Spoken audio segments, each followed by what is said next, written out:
Nana yaw. NDC for Kasabia almost in Nanado Sika Egu banks.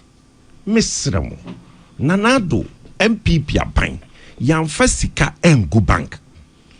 Ghana for na omusika she because of banks are more NDC supervise your money collapse you know and Nanado MPP bank you cheer Ghana for esika ema wom.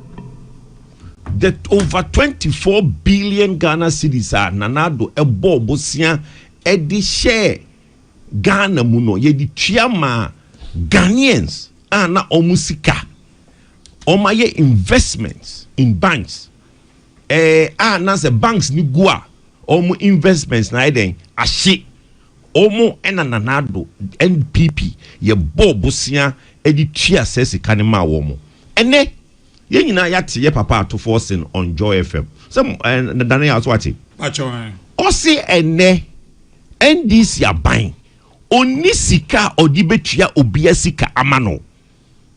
Look, Ghana for Mr. Muntie ye o MPP aban Ghana for ho chire wo mo enam se banks na NDC a supervise ama banks no egu no Nanado MPP ye baye no ye bobosia ene omo ka na Ghana Nanado MPP na baye na DDEP na say forgetting say Nanado edwene Ghana for ho MPP edwene Ghana for ho etua 24 billion ema Ghana for anko musika ashe.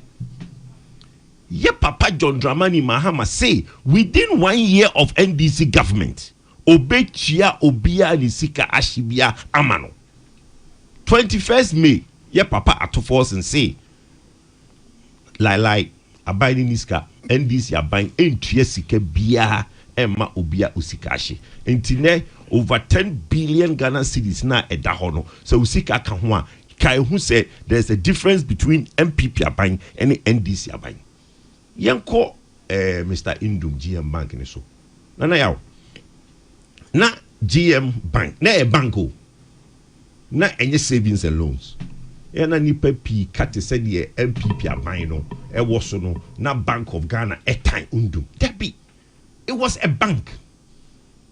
Na onisika o share regulations are e ma wo ye bank no e wo se utumi nya a base capital of 400 million Ghana cedis. Ye Papa Indum na oni say sika no. In a letter BOG Public Notice BGGOV SEC 2017/19. Na enam se yem pese ye bema bank no egukura nti no you reducing the license from a bank to a savings and loans. Savings and loans there or capital requirements is not as much as a bank. Ye didn't buy savings and loans na owosika oditua salaries ana. Nana, opa bank workers are no more GN Bank or free. He couldn't pay salaries. Ochro check na se a GN Bank checker. Omun to me a niska no amount. Mema yent na Ghana and you said no mere course or GN Bank, na you knew. The bank was having problems. The bank was having problems. Now oye Bank of Ghana say okay, so bank na untumi nya usika ebeso savings and loans enti mayenyu nko savings and loans. You didn't call savings and loans impono na untumi ntua salaries of the workers. Enti we na modi aya manyosem no ase de sen. Ade MPP aban in a case ma indum ntua salaries. Ase de sen. Say ye ba ye be hwehwem ye be forensic audit ye be we. Nana court which am a ruling. But what next? And so your savings and loans are existing ones, minimum capital 50 million cedis. Time one indum GM Bank wohona ye call savings and loans na minimum ye 15 million. Na ye papa kwesi indum na only 15 million base capital. Minimum capital of 15 million Ghana cedis. Now only entina you say or you insolvent, you're revoking the license And the existing banks, the existing savings and loans by December 31st December 2026 also minimum capital $50 million, 50 million Ghana cedis. New entrant say nay opesa wokoji savings and loans license for fra 100 million Ghana cedis. Odia yemfa ni say ye papa Indu ye man license for fraud. Does he have 100 million Ghana cedis? Or yemfa ni say or ye existing entrant until by 31st December does ye papa Indum GN Bank does he have 50 million Ghana cedis? Or wo muna na yesi onye ni minimum capital of 15 million no na oni. Let's be honest and stop this politics. Look, ube to me court akofa technicalities and section 16 and section 237 all the miko mininis the court will rule. But I mean you say the obusa no. Yeah, the license name mawa license no it comes with conditionalities. And your minimum capital. Look, I don't even care if Mr. Indum is giving a bank. Nobody cares. As long as he has the money. And then we want to take Ghana how better in the bank. Are the bank licenses no? Have we stopped giving it out? Now, what is a banking license? You get bank license, man. Who bet to me I can apply for banking license? Your minimum capital for savings and loans is 50 million Ghana cedis by 31st December. Oh yeah, existing company, new entrant, 100 million Ghana cedis. And why are we going through this thing as if say any they say a manifesto mu any say NDC stop this? M1 and the also mo share kan ho asem any Ghana for mo ka kire o mo say in 1 year mo betua mo sika ama wo mo a mo ntumi entua atofo and say ono de oniska o de betua say sika no. Now here there is a difference between na banking sector no vibrant.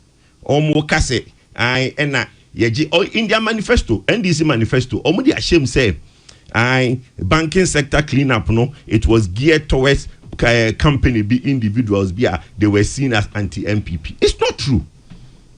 Bank of Ghana the requirement of 400 million me could you Poku I'm a board chairman of an investment banking institution called Pan-African Capital. Pan-African Capital in around 2016-2017 compilation of all the banks almost a health level capital adequacy ratio sanyo mani nyina ema o bank no kura o license no no na ye interest ni say ye pese hwe mergers and acquisition ebia UMB bank can we merge it with Prudential bank ebia there be ebia Cow bank can Cow bank merge with ebia UT bank ye table no ye obia adequacy ratios ye obia minimum capital baby omo the deficiency the Bank of Ghana require almost say omunye say sika we henfa no mo at that point Unibank similar thing for Unibank entina ye hwe banks be ni betumi pay GN Bank all these banks are at the time not they were financially challenged. Said they wo kano you want the bossia Emma banks no ye free be liquidity support. Bank of Ghana on free per NGO license. So license no o capital adequacy no endura Bank of Ghana Emma liquidity support. Said they bear over a period no ubenya something called organic growth. And the Bank of Ghana no eshe wasene na o ma sika to operate.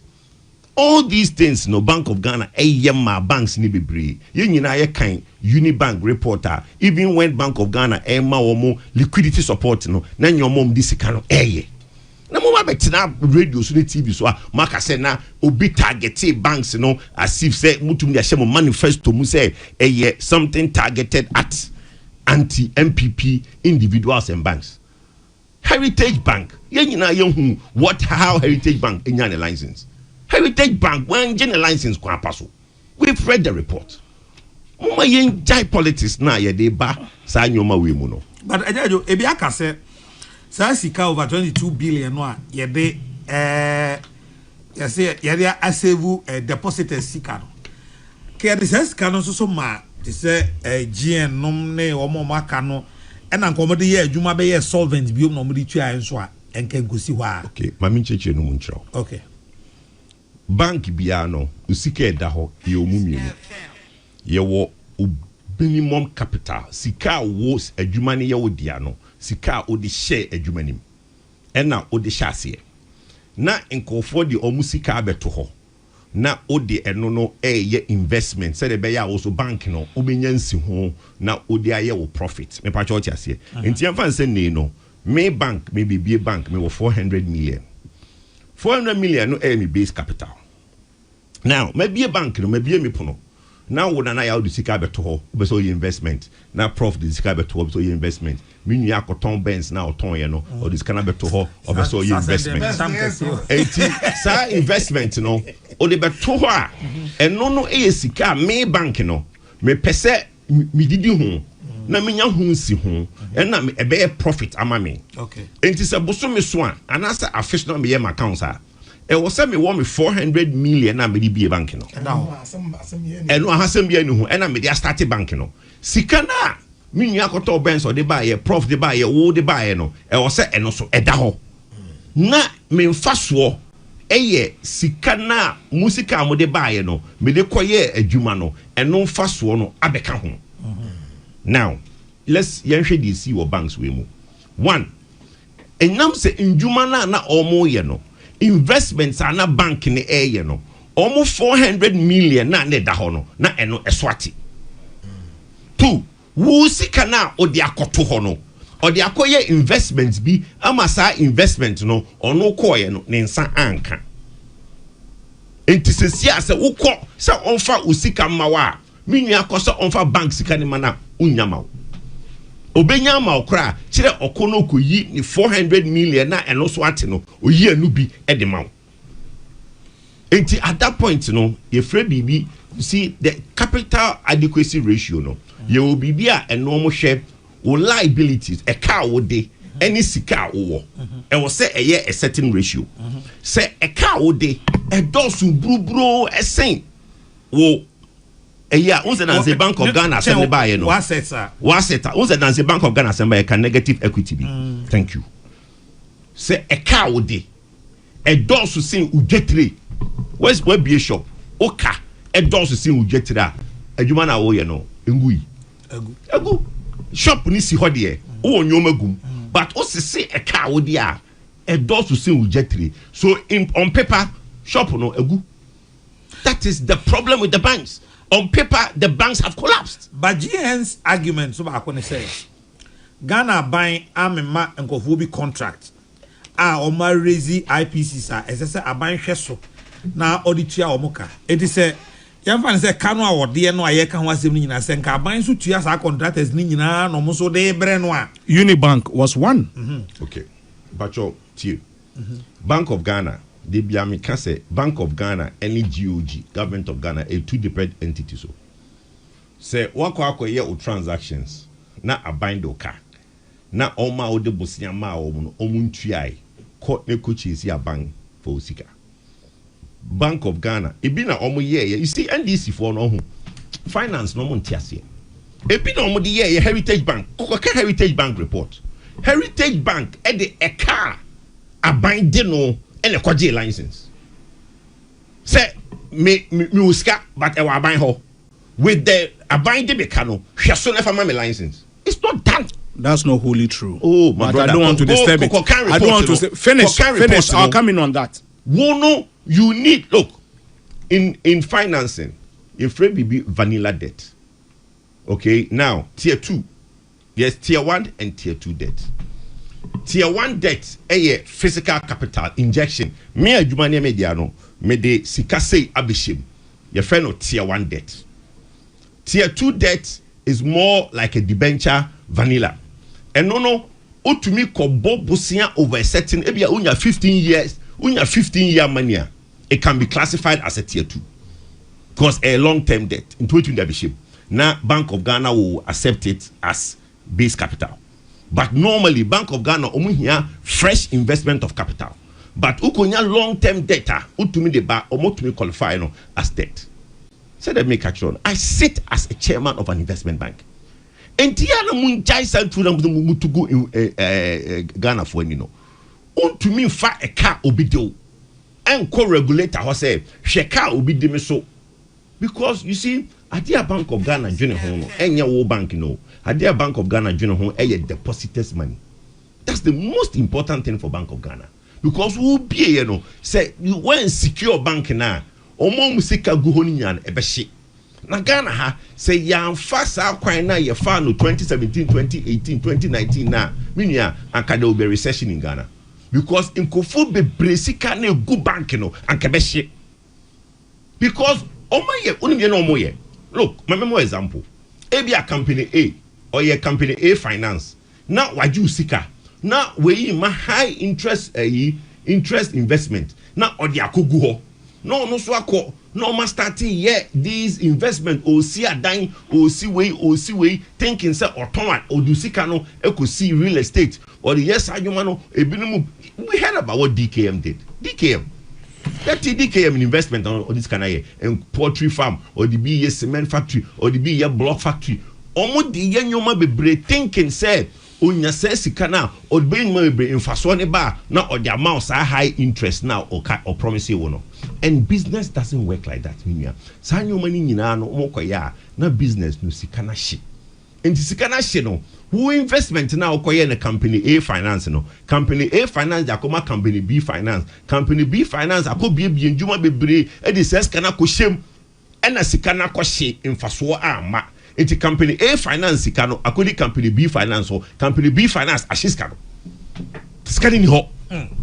Enu na ekoso andamo NDC mo watch. Man hwe ho asema nka ena mu gya ho. Ena MPP beto no 2017. Ti yesramo. Mo ma yen church mu nkyere Ghana fo. Na enye sa nwuma na mo de kwahye mo manifesto mu no. In your manifesto, mo se mo ba mo betua Ghana fo sika ama wo mo. In your manifesto, mo papa ye nua ye man panyini na His Excellency John Dramani Mahama ekugina simply so ka say within 1 year obetueska 21st May atofos and say yamutu sika bi ani ho so also be my second round for free speech no problem me remember mamenko ayi omra prof na prof sanka menye nanso abemo mante one submit motion before the house in because you see prof ya bi nyabutre tie wonim mamema prof so nya 15 minutes o wi ana afide aka na macha amamo. Okay. So what I say? Oh, time will matter. Time more. 15 minutes. A time will. My favorite 10:35. Okay. Uncle. Probably about 15 minutes. I'm going to ask you. When you say, sir, banking crisis by now one of my master students are very interested in the thesis. Should I say or share the soft dimension or share, for example, the impact on the workers. And I was surprised to look at the number of workers who were affected, the number of banks that were affected. And I remember the number of people in the middle class exactly, who had to go down. Yeah. And I remember when she was doing her literature review, I was also interested to look at the governance structures and ebinana minye ekano. Nana, this banking crisis no. At the time we were supervising the students, I just saw about two key things. The first one I saw was that nobody be koswa emesana abaya at that time. Nani koswa. I remember all the documents be bayana we're looking at. For example, some of the banks in Bioha, in the bank, Unimako, and me Baba Giluna, won't secure via because me insider, and to Megilun, Namediako. If you have to take, for example, collateral via 1 year, and to winning me, now they are mommy. And now, back when some kaipa some investment be na banks be until they were acquiring lands acquire properties obako be no omato be na ni nyina no just say enya basic na wodi wura bank no na Poku say oh yeah. There are three streams of sikana na menu e ka wasam okay ba ko ye de me de buy enti me na me bi bank no misikani ene ya one second one me wo ako menu e de buy two third one e two yi me de ye investment no mfaso abaso and he say ohwa de me de buy no ho de wo de buy no ho enna mfaso e ba no ntanka we ene ye ho adwuma na mfaso no ye de aye bibia ye de ye but reporting your buy na ye hentis no ebinum di ya ekofa omom sika mo buy no ana no wo de tuton sase ebi si adan ena afa de me no wo de buy no so no eno so ho aka enti de eye besa enso ade mu no e wo so ena me de enso amekwaje also in fact mishia madam ba ko bi professor bi o campus ana me was create the baby membo ne di o shia me ana say hey come Nsafoah Mr. Prof I say me a board member ha o chanko usika no wow I'm telling you entina say student me say student no na me nim the course because of feeding with the what is happening enti ade chia na an opportunity me see na me do na me catch manager and say oh na me talk abi na akwan say o say me tua say no say oh ka chira me say o menya because can na be di me nche be 2 weeks bi no say me pa na me say oh pa me ni nyina so oh no say ka me nche kakra me say oh we dey so me say in fact next week me say back bi about one day o yi ma me Kwadwo na okro in fact just 2 weeks to that and bank no you revoke the license and me Mario and me can me who say okay so first issue about happen the governance structures no say a kwanya na ye faso and they run maybe not in fact net touchma and I remember reading a report to be say some of the problems if we the oversight lack of real oversight and not BOG anye ebi actually say in fact the kwanya bi kra kwaya license no am fa ne kwan so and the first issue no governance na report na me kan about the partner am yan say at that time na ye banks ahodo every Nigeria no my bad they were doing very well it emergency about 9 banks and now 9 financial institutions and Ghana what is happening in fact I remember now you hear at the time say Nsafoah direct and value chain job cost like umuluzi and they over 40,000 and I hear one account crashes and no quite a bill uncounted for and one of the studies now there were originally about 300 workers in one particular bank who responded more than 55% after bank line insolvent attempted to take their lives. It was that serious. And the first was that governance issues. I don't know, met me around here from it. There were real issues. I mean, because my son was doing the study on that, I saw them. So issues na ebano. A choir nanko for a faso, a more running. Now there was a little bit of recklessness in the system. I don't understand why. Na ebino ayam riesa. It was quite interesting.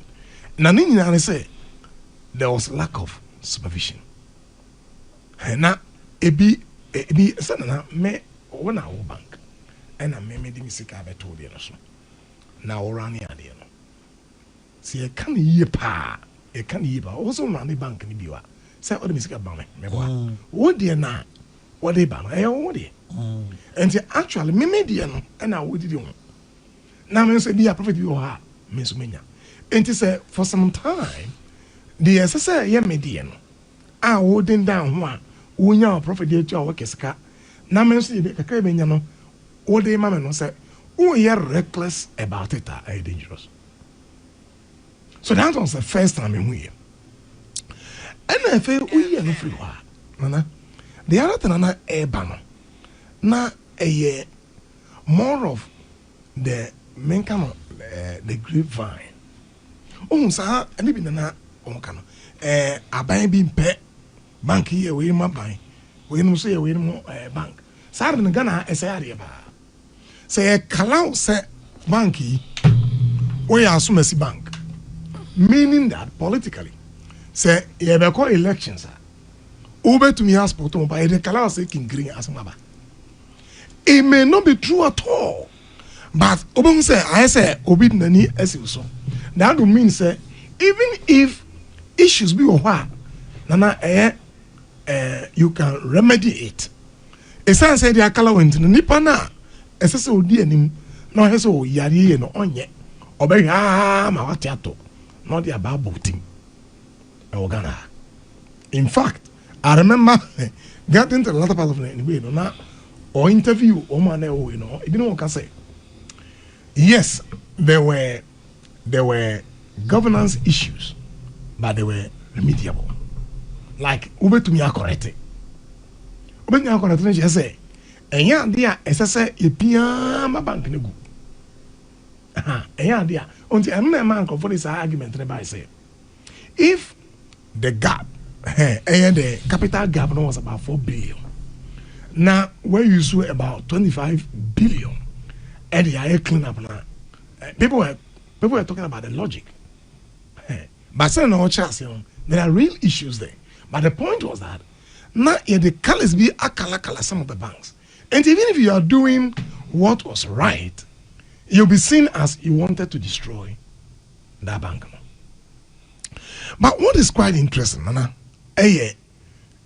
Kwesindum case, Dr. Ndum case. I remember reading a document, I know, a car now binding about a little over 7 billion Ghana cedi. And you know, 1% on the score. The point was that say me no say me here base amount be na me ni na mo de me ka area and the add na mo gumi. And in fact one of the issues are na MSA appeal court no was considering say revoking the license no was not fair. And you know, if there are issues, my point was that if there were issues yet to me correct here, why do you destroy? Remember my example, me use analogy be Accra class 1 and na class 2 over and na onya de o school no onya de no enye school no na mo ye oba na disua and na akachi enti o ma na assignment onye oba fia odi agro na o papa no o blame school no say school no nchira oba na de enti bia na wa ko school ho and na mo nchemba na de na teacher na akachi o say ye de we are doing our best. Obama is a one netnase. Now, who are for 2 beer? What the man? And part of the way if anything, document I'm kind, a big old man, and that's how it was. A big one. All you need to do, even if you have to sanction some of the board members, just to get the thing ongoing, you could have done that. That could have been done. So that you don't put the entire thing down. Because the impactor Eddie Bannon, the loss, the damage was going to be far reaching.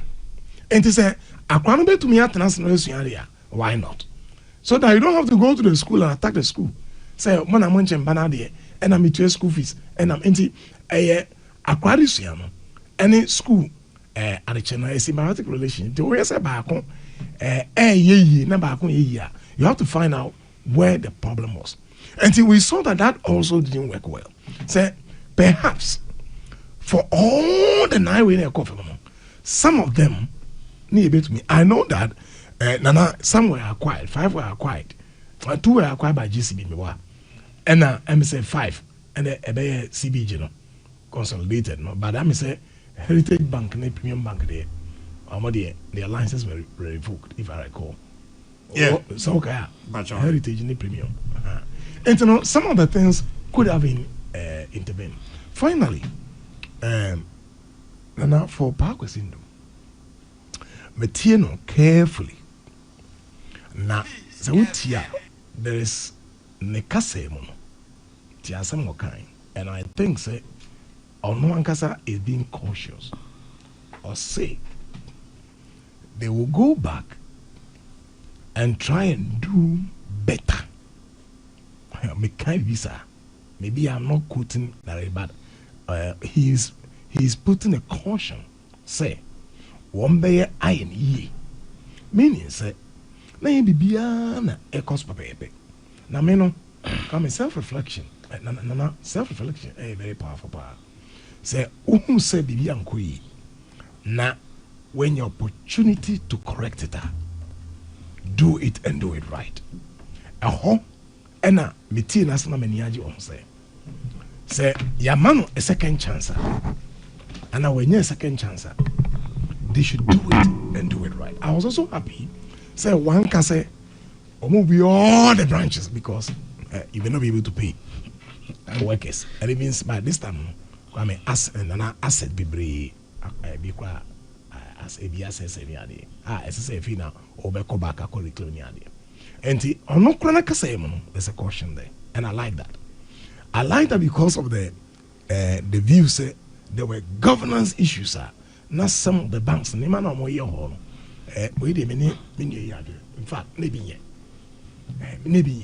now some of the board members now no Obina catch him because he was supposed to what was happening there. He was supposed. And he sans supervision in there.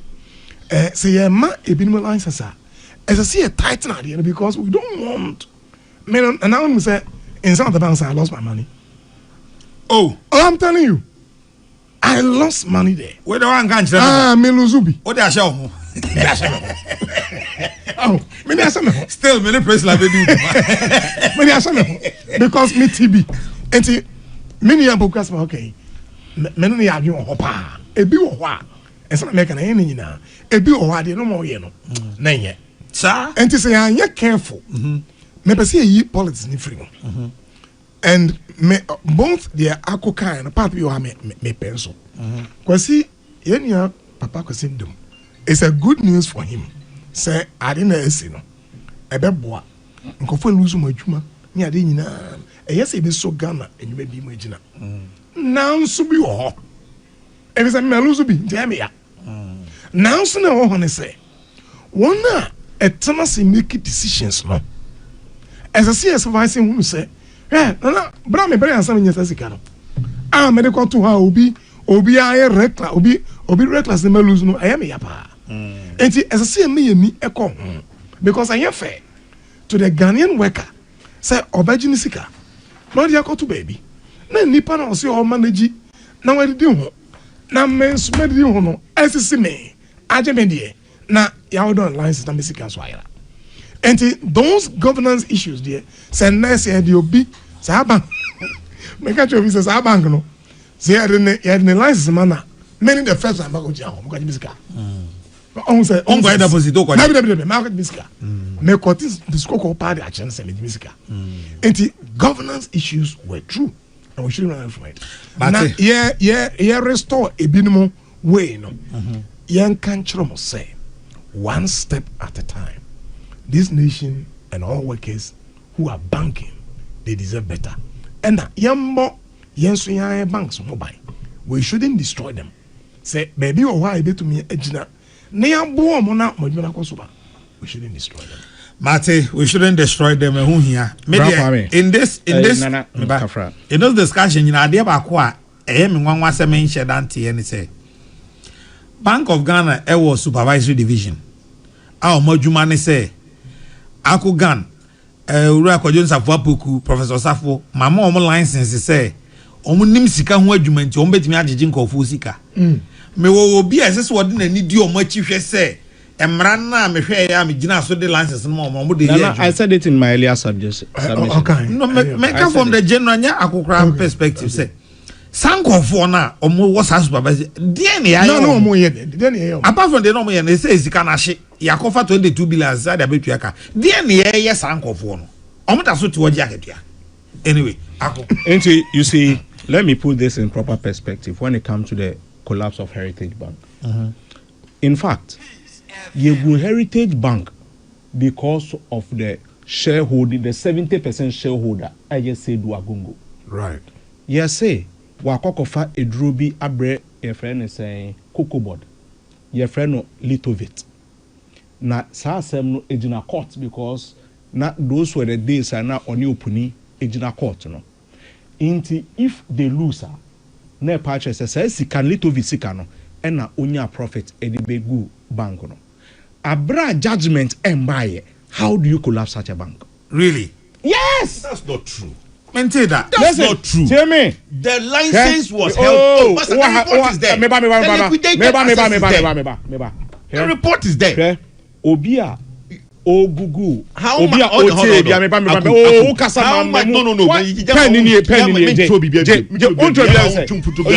You see how much capital heritage war? Heritage. What was the minimum capital? Heritage didn't face this problem. What was the minimum capital? I said, what was the minimum capital requirement? Almost say Heritage is sovereign, but Sedu Agongo. That's not true. You see, what was the minimum capital of Heritage Bank? You see. These are some of the things that how many people are you go on bank? A babon to be catcher say, Kenoforiata, and no be negotiate say, Omo per se, Omo Tony Bank. Do you have proof of that? Do you have proof of that? Or hearsay? What is Amwabeka? What is Amwabeka? Amwabin said it himself. Or hearsay? Mebudin said Amwabin said it himself. Saying. You heard what I said? No, repeat it. Nasa I'm not Ken Oforiata. No, repeat it. Otubi Yinano. Saying. Otubi Yinano. Amwabeka saying. This your selfish greed and the collapse bank. The second thing, Unibank. Contract Nibia Yamano E-block. Contract Nibia OC Hospital Bia. No ako Unibank ho. Wakako di sika ho or the yeni project koso. Abayin etuya kana. Obetuyama Unibank meboa. So in their books, it will look, say, they are struggling. But in fact, Sikano Akwakodi contractor for chain. So in effect, Sikano Akwakodi abayin chain. And then abayin tuya Sikano Emana. Bank Nejina so. So instead of collapsing it, why don't you pay the contractors? Now Unibank will get its money back. Unibank is still in court. Enter America said, we will see said they will come back very soon. You understand? Even though they are in court, they will still come back. Oh, now you really a man say. Now you really a man opinion. See the case. You see the case before the court. You understand? We are not going ahead of the court. Secondly, prof, where the Ahubrasi may criticize Okakra for cheme. Not with You see. Some of the insider trading and Emma banks ni bigui. Bank biya sikano or invest a one crop for her. Profit na bar usu beji usika kakra no wenyebi. So this mad rush say obiati say o bank where you want here begu and the person who gave you the apple was a board member, so he knew what was happening. Until how many more people did he tell? Until okoyeno wakwako yu usika ewo ho. The more that thing air cost, there's no bank in the world that can survive. You are right on that. The only thing was that I intercepted a report on some purchases. So those were the recklessness now. That's why Maker say in that Professor Nsafoah situation. Yes. Fanisa now here Professor Nsafoah. Ankameye. The blame is not on Professor Nsafoah. Say you can't insider trading na. Obia owo company bimu. Na ono ema o yi say Charlie wan ko use ka we be ba wo. No akeka kachre enkrofo or insider trading. Insider trading. That person can be arrested. It's illegal. But what the mention I say. That's why I said I was criticizing respectfully. So these are some of the things that also made the bank collapse. Because automatically, if you have to remove all your banker, your money. Your money from the bank. Maybe a man understand. Misika ira. Eja we you So, who can also you? 5 minutes na yanko. Oh, they only Ako baby Hweka. ayi pana. Only Hweka say. Only Hweka. Because maybe who can say about 2 topics. I'm moving away from Maybe the who can say banking. about 2 topics. So we've all prepared for the 2 topics. I'm moving away from the bank. Mayenye sa adewe. After you have used over 4 minutes. I've not used 4 minutes. We shared it. Or taking me 4 minutes. Or taking me 2 minutes. I'm not interested in taking it from you. Brakwame. You see, hey, Brakwame be obi. Na bajo fache. You see, say na otwe mu ne you know, MPP for a lot of noise. Obey 1 minute. 30 seconds, Grana. Okay. You see, Mpeni said the Neburu back and you know, and the Ayem, you know, may kind letter be 30 seconds. Namapon, me examples, me nyashe. Ministry of Foreign Affairs, PO Box M53 Accra, September 11, 2003. Dear Mr. Smith, that is Victor Smith, former President Jerry John Rawlings, former President Jerry John Rawlings to visit Washington, D.C., USA. My attention has been drawn to the Chief of Protocol to your letter of 10th September 23 on this matter. The letter seeks to the assistance of this ministry in the procurement of visas for members of former President Rawlings staff, as well as extension of appropriate courtesies for his travels. Courtesies which government has since its assumption of office on 7 January 2001 consistently accorded. Government is somewhat astonished to find, however, that the former president, who uses every occasion of his foreign travels to malign and denigrate publicly his successor as president of the republic, the current government, and by implication Ghana, continues to demand the extension of courtesies from government to facilitate his travels. It makes little sense to continue to accord courtesies to someone who persistently refuses to reciprocate them. As his recent utterances in Nigeria vividly illustrates. Accordingly, it is not possible at the moment for government to grant the request in your letter. Yours sincerely, Nana Ekufuado, MP, Minister for Foreign Affairs, to Mr. Victor Smith, Special Assistant, Office of John Rawlings, P.O. Box CT 4121, Cantonment, Accra. Copy, Secretary to the President, Office of the President, Osu Castle, Chief of Protocol, Ministry of Foreign Affairs, Accra. For comments, Rawlings, ne courtesies, Sobekaya, MPP ka se omonfa emano. That was when Kwesi Prakrabe ka se ohu no airport and bag ebonichi ne bi kura no ana odila emu mo no kra. I thought so can let na nka hibi. And na making ohu inti no de enkrofo aye ewa ha no. Ho aba no muti. I am surprised say ene ombebu abonten akese obi aye bibi na yebisa nasem. Obeni Nsafoah. Minya say Saturday na no pa me TikTok edit to TikTok na masem ye titia me feel say embabunu na o maba no e wo say ye de ebuo e mampanifo metie edidi atem bi e wo social media me masefemie media de bia maka say a good sword should cut both ways. Second part or say ni mucha echiricha. Say akora bi didi president attempt, be it a president of MPP or a president of NDC, is wrong, and also be a condemning. In Korani be didi President Mahama, President Kofo, President Kwadwo attempt, it was wrong. And nay ubi a didi attempt President Mahama is wrong. And for me, I condemn those insults. Look, say letter na or kind you know. Nimsanko be kind letter. And kamisume ba the letter by letter President Mahama Chroye to President Kwadwo. Say yina ye hunsa letter no. Is on the Facebook wall of a lot of them. where President Mahama was complaining about the arrest of certain people in Ghana, how President Kwadwo under his reign, no journalists be a woo nipe kasaye chiwo mu say, look, say ye pese ye boom mine mama ye adapt a certain standard. So pese ye politician have a certain level of thick skin. President Mahama ain't mean throw letter. Emma President Kwadwo and complaining about things that is happening today under his watch.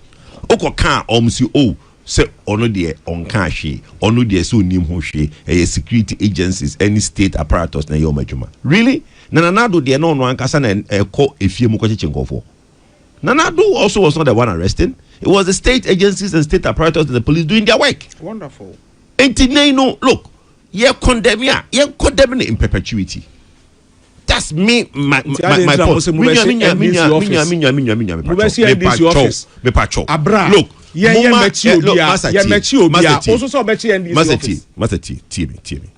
at the end, there is a root cause. And if you say, so omu didi atembia. Me feel say you took the siho.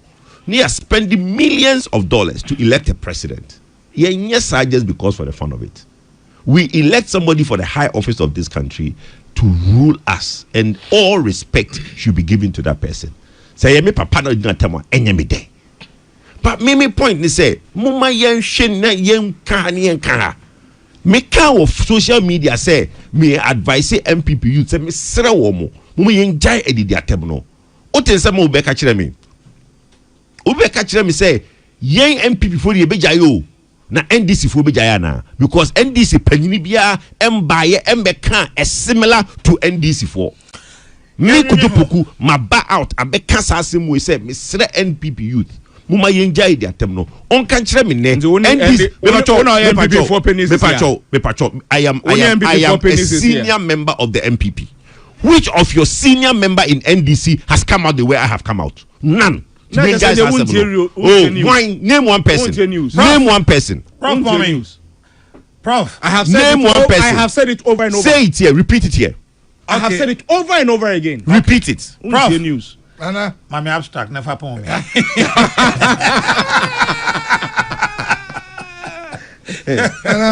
Very simple. But what was that? Mimi and Minya Obia fundamentally I have to say. Atemedie enye obia wadaya no ewo ye as a nation president in fact the ndra metie bi pa just say I'm just wondering say to woman kasa no do they think they will grow na women's may build a reputation to some level and that a younger generation will come and destroy the entire thing. Do they think about that? Mr. Yemana Abano, Jay-Z for the prison, any millennials for Munya would say. Now, the actual future now more than a more. I found a more because and now would you be at them in the next couple of years? Oh, so why send you be address wafano and the mummy and yai and yenshira and your fake say a copy free and my old be so you who say yeah no hey different and the medoma someone in a canal where the alcohol hint no mede yeah kosuano the nekosu yakoni say they are now in leadership Miss Romana Nyado mommy and kase is seal. Is in no until you repeat it. In fact, that pattern should stop. Say, I see 4 years ago, 5 years ago, because governance and government will change. Mesawa, Mesawa, see me brasso. Family see me Nana, a few seconds. Na anka na bano, nanka ako mesremo. Say no, a be next time and yeah NDC. Yes. Yes. Nay MPP. Yes. And that's apa. Almost someone say no. Into the question is, don't be so come across. When do we say enough is enough? It's now. That is when people come in all humility say enye bi akoso a entwe yie ti ye nyina yentena se ne ndwene saa ade wu nti akomo set example but mine there be obi be unfortunately prof ne akọ be the more see ya mona mo tete yen ya anya hwe a ye be kai wo mate yes but akomo set example mine it is fine